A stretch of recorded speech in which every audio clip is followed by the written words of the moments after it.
After a year of spiking comic book prices, the back issue comic market is settling into a correction. With recent sales coming off of summertime and often all-time highs, there are opportunities to stretch your dollar further than it would have gone just a few weeks or months ago. In this video, I'm counting down my current 10 favorite comic books that you can pick up on a $100 budget. Let's go.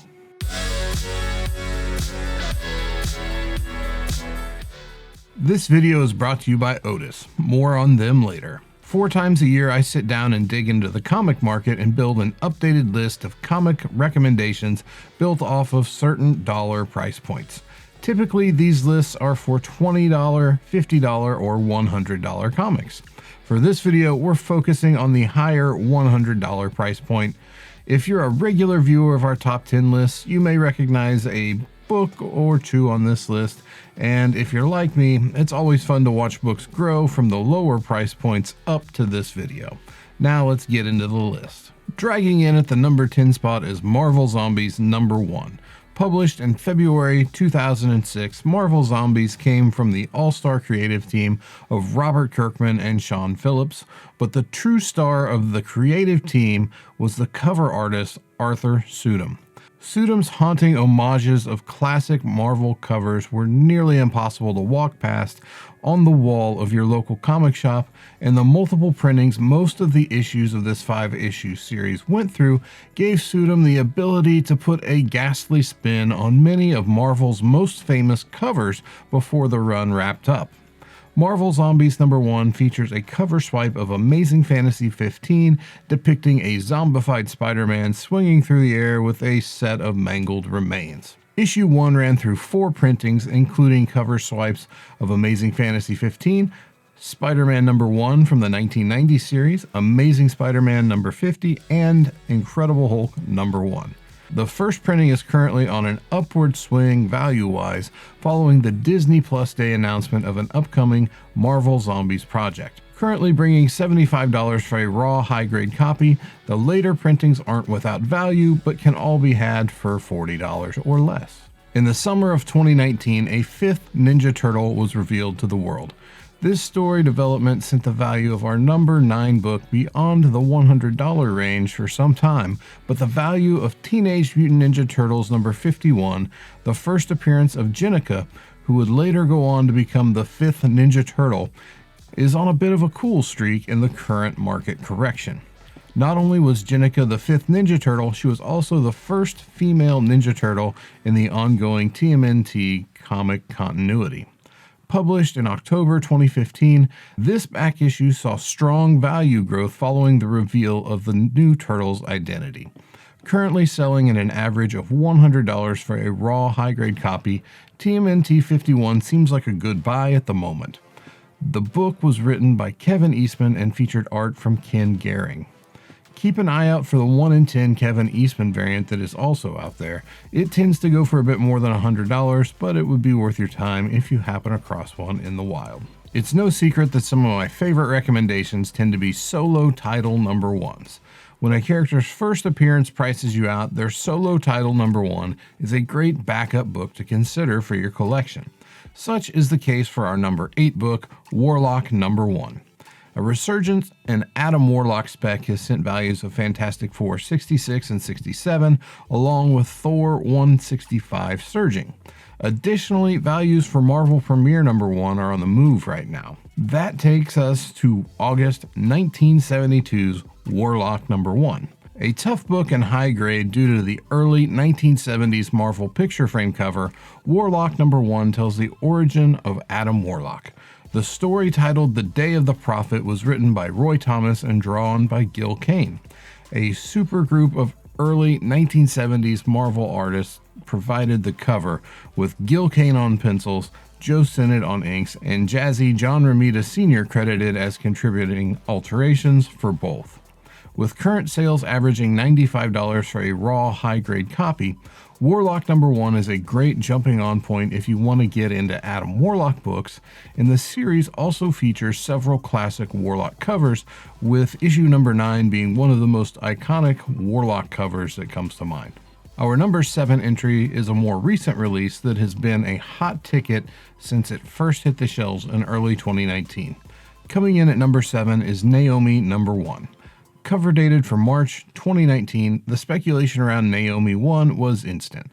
Released with a cover price of $3.99, this book was one of several hot new releases that immediately started selling for more than cover price, with some LCSs charging more than cover price for it at release, as the secondary market price was already 3 to 5 times cover price by the time this hit the shelves. Featuring the first appearance of Naomi, Naomi number 1 received a decent amount of initial orders with a print run in excess of 25,000 copies for the A cover. Also available was a variant cover from Emanuela Lupacchino.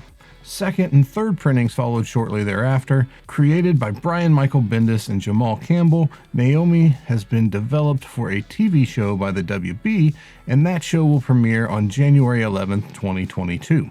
Currently selling for $80 for a high-grade raw copy of the A cover, a special SDCC convention exclusive edition also exists that is currently bringing $100 for a raw high-grade copy. Sticking the superhero landing in the number 6 spot is a book you've heard me talk about before, Sentry number 1. Published in September 2000, Sentry number 1 features the first appearance of one of the Marvel Universe's most overpowered characters, the Sentry. Written by Paul Jenkins and drawn by Jay Lee, Sentry number 1 was released with 2 variant covers.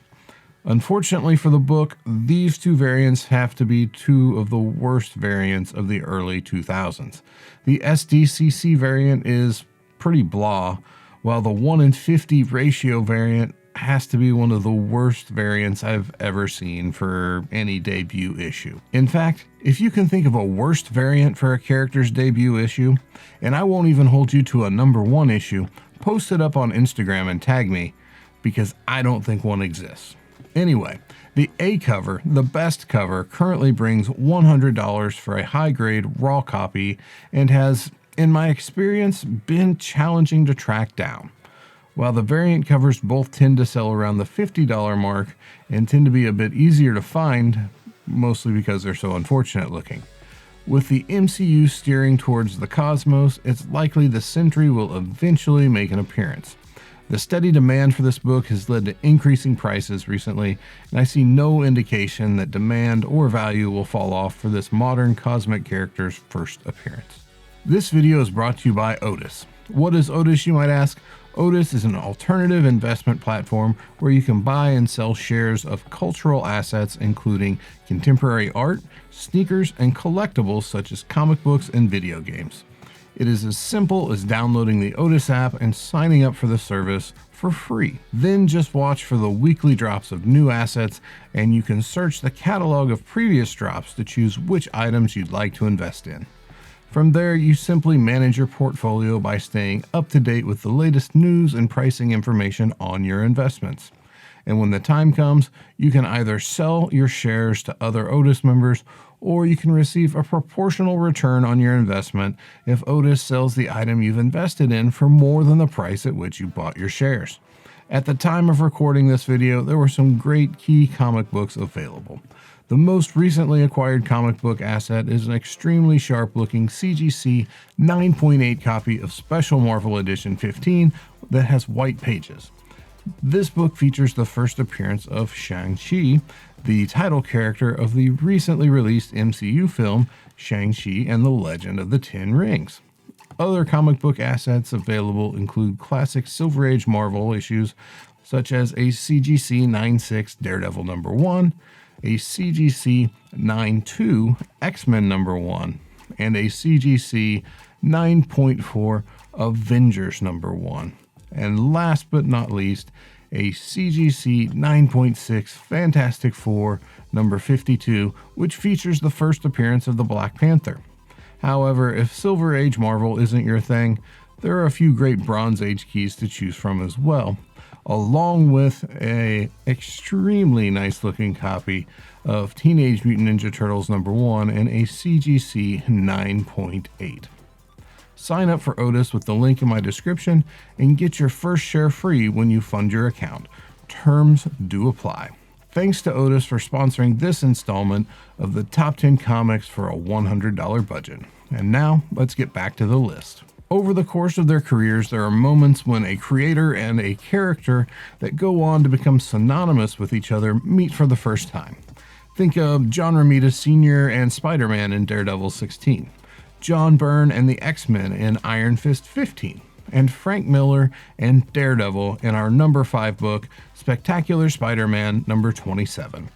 Published in February 1979, Spectacular Spider-Man 27 features the story The Blind Leading the Blind, which was written by Bill Mantlo and drawn by young, up-and-coming Marvel artist Frank Miller. However, Miller's status as a new artist was evident in the fact that the cover art duties fell to a more established and celebrated Marvel artist, Dave Cockrum, who was riding high from bringing the X-Men back from obscurity with Chris Claremont just a few years earlier. Currently selling for $80 for a raw, high-grade copy, this book is generally easy to track down and makes a great addition to any Spider-Man, Daredevil, or Frank Miller fans' collection. If you want to spend a little bit more or add some additional desirability to your copy of this book, hold out for a Mark Jewelers copy. If you think your town is a bummer, then imagine finding yourself in the setting for our number 4 book, 30 Days of Night number 1. Set in Barrow, Alaska, this place is dark for, you guessed it, 30 days. Worse yet, vampires show up, and I'm not talking the sparkly vampires from Twilight here. These vampires make Bela Lugosi's Count Dracula seem like a kid with a juice box. Published in June 2002, 30 Days of Night number 1 features an Ashley Wood cover with interior art from Ben Templesmith and a story from Steve Niles. Another item of note with this book, it's actually the first ever published conventional comic book from IDW Publishing. Adapted for the silver screen in 2007 with a starring role for Josh Hartnett, this book has held its value for nearly a decade and a half after its original movie release. Currently selling for $80 for a raw, high-grade copy, this modern horror classic is a great book to hunt down for fans of scary stories or collectors who like to focus on independent or smaller publishers. And speaking of vampires, our number 3 book features the first solo story of one of Marvel's most famous vampires. Coming in at the number 3 spot is Adventure into Fear 20, the first solo Morbius story. Published in February of 1974, Fear 20 fittingly features a Gil Kane cover with a main story plot from Mike Frederick and interior pencils from Paul Gulacy. In a cleverly titled story titled Morbius the Living Vampire, Morbius sets out on his own, leaving Spider-Man, the Human Torch, and the X-Men, basically everybody he'd ever encountered up to that point, behind. Well, except for the whole flashback sequence in the story where literally every one of those characters showed up. Making their first appearance in this issue is Daemon, a sorcerer who would be the ongoing villain in the title for the first half of its Morbius feature, ending later on in issue 26. With prices for a copy of Amazing Spider-Man 101, which is Morbius' first appearance, out of reach for many collectors, Adventure into Fear 20 is an affordable alternative for collectors who want to pick up noteworthy Morbius books. Coming in under our $100 budget cap at $80 for a high-grade raw copy, this book feels like it's been overlooked and is a seemingly good value for a character that's quickly coming to a theater near you. If Ghostbusters Afterlife inspired you to chase down some classic Ghostbusters items for your collection, then you're not alone.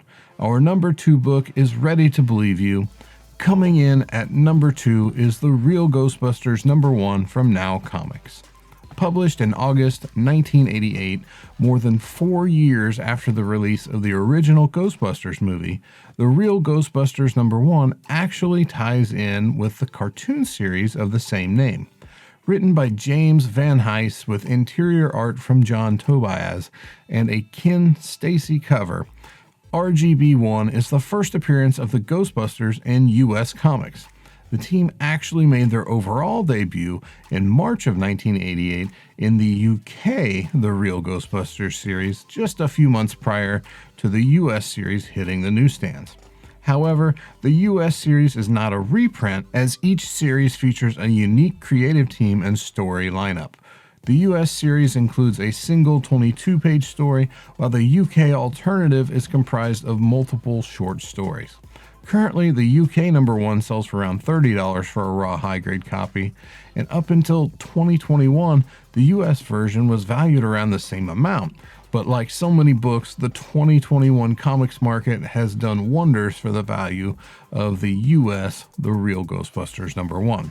Currently selling in the $75 to $80 range for a raw high-grade copy, it may be a challenge to find 9/8 candidates for this book, as the dark inks on the spine are subject to color breaks after years of haunting discount bins. Topping our winter 2021 top 10 comics on a $100 budget list is a gap filler appearance by one of the comic collecting hobby's darlings, Moon Knight. Coming in at the #1 spot is Marvel Preview #21. With the 70s wrapped up and the notable Marvel magazine series drawing towards a close, Moon Knight was plucked from the pages of the Hulk magazine and given the cover story for Marvel Preview 21, featuring a Bill Sienkiewicz, Bob Larkin, Klaus Janson, Steve Oliff cover. The cover went through a few modifications prior to being published in the spring of 1980. Bridging the gap between Moon Knight's backup stories in the previously mentioned Hulk magazines and Moon Knight #1, which would hit the newsstands in the fall of 1980, Marvel Preview 21 contained a two-part Moon Knight story for a total of 40 pages, all of which were written by Doug Monk and drawn by Bill Sienkiewicz. Like so many early Moon Knight appearances, Marvel 21 has seen an increase in both demand and price in recent months and years, especially as books like Werewolf by Night 32 and Marvel Spotlight 28 have priced out some collectors.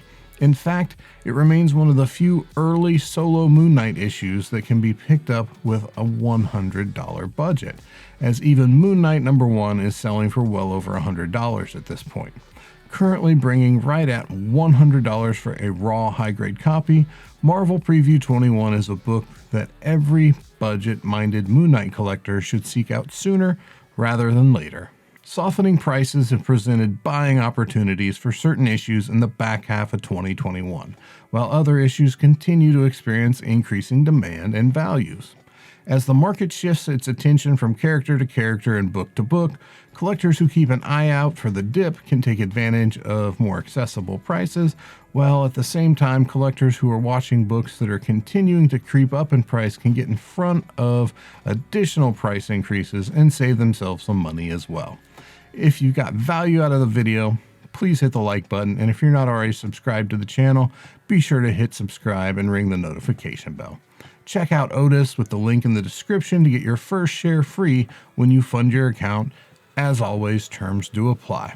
Happy hunting out there, and don't forget to collect responsibly. I'll see you in the next video.